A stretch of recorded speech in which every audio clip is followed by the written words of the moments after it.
আপনার জন্মদিনের তারিখটা কত? আজকালকার দিনে আমরা সবাই নিজের নিজের জন্মদিনটা জানি। একে অন্যকে জন্মদিনের শুভেচ্ছা জানানোটাও এখন অভ্যাসে পরিণত হয়ে গিয়েছে আমাদের।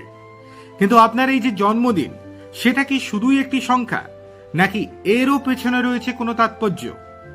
রাশিতত্ত্বের নিউমারোলজি বা সংখ্যা তত্ত্ব অনুযায়ী আপনার ব্যক্তিত্বের ওপর এই জন্মদিনের রয়েছে অনেক বড় প্রভাব। জন্মদিন ব্যবহার করে আপনার ব্যক্তিত্ব নির্ণয় করার জন্য রয়েছে একটি চমৎকার উপায়।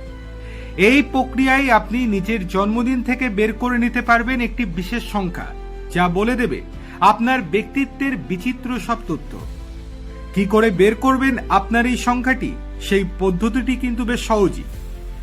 জন্মদিন 1 তারিখ হলে আপনার এই সংখ্যাও হবে 1। ধরে নেওয়া যাক আপনার জন্মদিন হলো 26 তারিখে, তাহলে 2 যোগ 6 অর্থাৎ 8 হবে আপনার সংখ্যা। জন্মদিন যদি হয় 10 তারিখে, তবে সেই সংখ্যাটি হবে 1 যোগ 0 অর্থাৎ 1। একই কথা 20 অথবা 30-এর ক্ষেত্রেও প্রযোজ্য। এখন যদি আপনার জন্মদিন হয় 29 তারিখে, তবে সংখ্যাটা কত হবে? তাহলে সংখ্যাটা হবে 2 যোগ 9 ইকুয়াল টু 11 হবে। কিন্তু এই 11কে আবারও যোগ করতে হবে যতক্ষণ না একটা সংখ্যা আসে, অর্থাৎ 1 যোগ 1 সমান সমান 2 হবে তার সংখ্যা। বুঝতে পারলেন তো? আরো একবার রিপিট করছি। 29 যদি আপনার জন্ম তারিখ হয়, তাহলে 2 যোগ 9, তাহলে কত হচ্ছে? 11। আবার 11কে যোগ করতে হবে নিজেদের মধ্যে, মানে 1 যোগ 1 ইকুয়াল টু 2 হবে তার সংখ্যা। এখানে আর একটা কথা আসে, যার জন্মদিন 11 বা 22, তার সংখ্যাটাও 11 বা 22, একে আর যোগ করতে হবে না। সংখ্যা তো বের হলো, এবার দেখে নিন এই সংখ্যা অনুযায়ী আপনার ব্যক্তিত্ব কেমন। আপনার সংখ্যা যখন 1 হলো নেতা, পথপ্রদর্শক। শুধু তাই নয়, একা একাই পথ চলার ক্ষেত্রেও তিনি পারদর্শী। তিনি স্বাধীনভাবে জীবন কাটিয়ে দিতে পারেন। জীবনের সব ক্ষেত্রেই প্রথম হবার উচ্চাকাঙ্ক্ষা দেখা যায় তার মাঝে। এই কারণে আত্মবিশ্বাস এবং দৃঢ়তা দেখা যায় তার মাঝে। কিন্তু এর পাশাপাশি কখনো কখনো অহংকার এবং আত্মকেন্দ্রিক হতে দেখা যায় তাদেরকে। প্রেমের ক্ষেত্রেও তারা কর্তৃত্ব পরায়ণ হয়ে থাকেন। তবে যথেষ্ট উত্তেজনা না থাকলে ভালোবাসাও তাদের কাছে একঘেয়ে হয়ে যায়। আপনার সংখ্যা যখন 2, এরা হয়ে থাকেন মধ্যস্থতাকারী এবং শান্তিপ্রিয়। শান্তি এবং স্থিতি ভালোবাসেন তারা। তাদের চরিত্রে থাকে উষ্ণতা। তারা নিজেদের জীবনেও শান্তি পছন্দ করেন এবং হয়ে থাকেন কিছুটা স্পর্শকাতর। তবে তারা অন্যের ওপরে নির্ভরশীল হয়ে থাকেন। নিজের উদ্দেশ্য হাসিলের জন্য কখনো কখনো কুটচালের আশ্রয় নিয়ে থাকেন তারা। প্রেমের ক্ষেত্রেও তারা পছন্দ করেন স্থিতিশীলতা। সম্পর্ক টিকিয়ে রাখার জন্য যা যা দরকার সবই করতে রাজি থাকেন তারা। এক্ষেত্রে জন্ম তারিখ যেটাই হোক না কেন, অনেকটা কর্কট রাশির সাথে মিল রয়েছে তাদের। আপনার সংখ্যা যখন 3, তখন এরা হয়ে থাকেন বেশ সামাজিক এবং আমোদে মানুষ। দয়ালু এবং ইতিবাচক মনোভাবের এই সব মানুষ জীবনকে উপভোগের চেষ্টা করেন সবসময়। তাদের রসবোধও অনেক ভালো। তবে কখনো তারা হয়ে ওঠেন এলোমেলো স্বভাবের, হতে পারেন অতিরিক্ত বিলাসী। প্রেমের ক্ষেত্রে কিছুটা দূরত্ব বজায় রাখেন তারা। দরকার হয় একটু স্বাধীনতা, নয়তো তারা নিজেদের বন্দী মনে করেন এবং সেই সম্পর্ক ভেঙে ফেলার চেষ্টা করেন তারা। এবার যদি চলে আসি আপনার সংখ্যা যখন 4 হবে, তাহলে যাদের সংখ্যা 4, তারা হয় অত্যন্ত পরিশ্রমী এবং কাজের মানুষ। অন্যকে সাহায্য করতেও তাদের জুড়ি নেই। বিশ্বস্ত মানুষ হয়ে থাকেন 4 সংখ্যার মানুষজন। যুক্তি দিয়ে কাজ করে সমস্যার সমাধান করেন তারা, আর নিজেই নিজেকে শাসনে রাখতে পছন্দ করেন।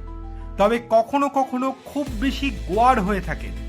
প্রেমের ক্ষেত্রে তারা বিশ্বস্ত হয়ে থাকলেও কখনো খুব বেশি আবেগী বা হতাশ হয়ে পড়েন তারা। বুঝে শুনে তাদেরকে কাজ করতে হয়। এবার যদি চলে আসি সংখ্যা 5-এ, যাদের সংখ্যা 5, তাদের সবচাইতে বড় বৈশিষ্ট্য হলো তারা স্বাধীনতা পছন্দ করেন। তারা হয়ে থাকেন বুদ্ধিমান। মাথায় যাদের গিজগিজ করে আইডিয়া, যে কোনো পরিস্থিতিতে নিজেকে খাপ খাইয়ে নিতে চেষ্টা করেন তারা। হয়ে থাকেন আমোদে এবং নমনীয় প্রকৃতির, কিন্তু মাঝে মাঝে দায়িত্ব পালনে এদের অনীহা দেখা যায়। কখনো কাজে লেগে থাকতে হলে তা করার ক্ষেত্রে অনুৎসাহী হয়ে পড়েন। প্রেমের ক্ষেত্রে অপর পক্ষ থেকে যথেষ্ট সাড়া না পেলেও তারা উৎসাহ হারিয়ে ফেলেন। আপনার সংখ্যা যখন 6, অনেকটা 2-এর মতোই। সংখ্যা 6-এর মানুষ হয়ে থাকেন শান্তিপ্রিয়, পরিবারের প্রতি অনুগত থাকেন তারা। যাকে ভালোবাসেন তার জন্য নিজেকে উজাড় করে দিতে পারেন, তবে তার প্রতি একটা অধিকার স্থাপন করে ফেলেন তিনি, এবং কখনো কখনো এটাই হয়ে ওঠে ঈর্ষান্বিত একটা ব্যাপার। এবার যদি আপনার সংখ্যা 7 হয়, তাহলে আপনি হচ্ছেন খুবই গভীরভাবে চিন্তা করেন। জাগতিক বিষয়ে তেমন আকর্ষণ নেই আপনার। সাধারণত সংখ্যা 7-এর মানুষেরা হয়ে থাকেন চুপচাপ। অন্যদের চাইতে ভিন্ন ধারার এই মানুষেরা কখনো কখনো হয়ে থাকেন বেশি উদাসী। অন্যরা তার হৃদয় ছুঁতে পারেন না শত চেষ্টার পরও।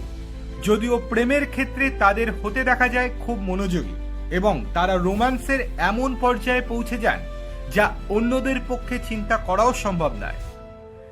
আপনার সংখ্যা যদি 8 হয়, 8 নম্বর সংখ্যাধারী মানুষটি হয়ে থাকেন সব রকম কাজে পারদর্শী। তার ব্যক্তিত্ব শক্তিশালী এবং উচ্চাকাঙ্ক্ষী। সাফল্য অর্জন করতে ভালোবাসেন তিনি, এবং এই কারণে তিনি হয়ে থাকেন কর্তৃত্বপরায়ণ। তার কাজকর্মও হয় অনেক গোছানো, তবে মাঝে মাঝে তিনি জোর করে সাফল্য অর্জনের চেষ্টা করেন, যা হয়ে ওঠে দৃষ্টিকটু। প্রেমের ক্ষেত্রে তারা দায়িত্বশীল হলেও ভালোবাসার সম্পর্ককে তারা প্রায়শই বিজনেস ডিল হিসেবে দেখেন, ফলে সম্পর্কের মাঝে রয়ে যায় একটা কৃত্রিমতার গন্ধ। আপনার সংখ্যা যদি 9 হয়, আপনার সংখ্যা যদি 9 হয়ে থাকে, তাহলে আপনি শিক্ষকতা পেশার জন্য আদর্শ, কারণ আপনার ধৈর্য রয়েছে অনেক। আপনি সহমর্মিতা দেখাতে পটু, আর অন্যকে সাহায্য করতেও আপনি অসাধারণ। তবে কখনো কখনো আপনি হয়ে পড়েন বেশি আবেগী। টাকা পয়সার হিসেব রাখতেও আপনার থাকতে পারে অনীহা। প্রেমের ক্ষেত্রে সাধারণত তারা হয়ে থাকেন শান্তশিষ্ট এবং মিষ্টি স্বভাবের, কিন্তু কখনো কখনো অতিরিক্ত আবেগপ্রবণ হয়ে পড়েন এবং সঙ্গীর ওপরে জোর খাটিয়ে থাকেন। আপনার সংখ্যা যদি 11 হয়, তাহলে আপনি নিঃসন্দেহে একজন উপকারী মানুষ। অন্যের উপকারে নিজেকে বিলিয়ে দিতে জুড়ি নেই আপনার। শুধু তাই নয়, আপনার মাঝে রয়েছে একটি প্রচ্ছন্ন সৃজনশীলতা। অন্যদের সাথে সহজেই মানিয়ে নিতে পারেন আপনি, তবে মাঝে মাঝে আপনাকে বেশি স্পর্শকাতর হতে দেখা যায়। প্রেমিক প্রেমিকা হিসেবে এরা হয়ে থাকেন চমৎকার, কারণ সঙ্গীত চরিত্রের ভালো দিকটি তারা সহজেই খুঁজে বের করতে পারেন। তারা কখনোই নিজের ভালোবাসার মানুষটিকে তাদের ইচ্ছের বিরুদ্ধে কিচ্ছু করতে বলেন না। সঙ্গীর বিভিন্ন বৈশিষ্ট্য মেনে নিতেও তারা উদার। আপনার সংখ্যা যদি হয় 22, অর্থাৎ যাদের জন্ম সংখ্যা 22, তারা হয়ে থাকেন সৃষ্টিশীল। তারা অনেক কিছু করার স্বপ্ন দেখেন বটে, কিন্তু তাই বলে জাগতিক ব্যাপার ভুলে যান না তারা। তারা কিছুটা আদর্শবাদী মনোভাবের হয়ে থাকে, তবে কখনো কখনো বেশি আবেগপ্রবণ এবং ধ্বংসাত্মক হয়ে উঠতে দেখা যায় তাদেরকে। তারা যা শুরু করেন তার শেষ থেকে ছাড়েন, এবং প্রেমের ক্ষেত্রেও সেটাই প্রযোজ্য। তাহলে বন্ধুরা, আপনাদের জন্ম তারিখ কত এবং আপনারা কি স্বভাবের, অবশ্যই কমেন্ট করে আমাদেরকে জানান। আর ভিডিওটি ভালো লেগে থাকলে লাইক, কমেন্ট, শেয়ার এবং চ্যানেলটিকে সাবস্ক্রাইব করতে ভুলবেন না। এই রকম বিভিন্ন ভিডিও নিয়ে আমরা আবারও হাজির হব। দেখা হবে পরের ভিডিওতে। ধন্যবাদ।